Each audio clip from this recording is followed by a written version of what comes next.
Sometimes we find ourselves in a place we'd rather not be longer than we want to stay.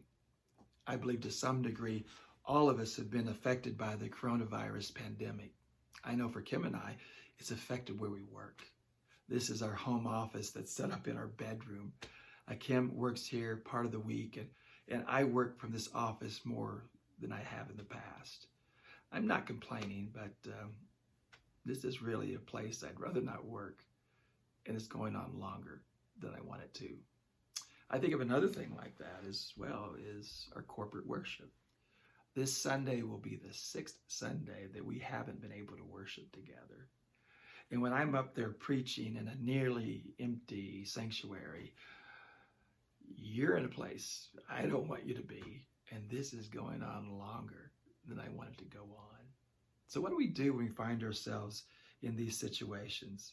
I think David is helpful because Psalm 40 reads in this way. It opens, I waited patiently for the Lord. I waited patiently for the Lord. That's easy to read, easy to say, but hard to do. But in the rest of Psalm 40, we're just going to look at the 3 verses. I think we see 3 reasons why David was able to wait patiently on the Lord.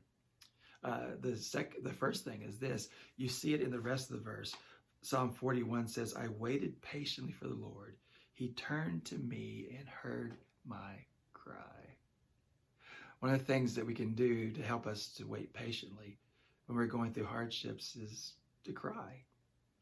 God's created us to be emotional beings, and it's okay to cry. His son Jesus cried at a funeral. Jesus wept, John records. So we cry in the midst of our sorrow and our suffering, and this is what we rest assured in, that he hears and he turns. When you know that he hears and turns towards you, it helps us to be patient in our suffering, to wait patiently. Verse 2 says this as well.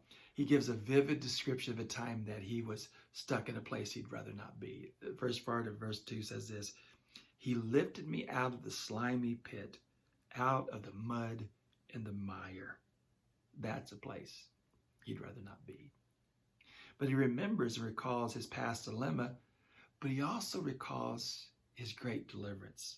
Because the rest of the verse says this, he set my feet on a rock and gave me a firm place to stand. His dilemma was he was in a muddy, slimy pit. But the deliverance was God took him from the pit and set him upon a rock, a firm place to stand. Here's a second thing that can help us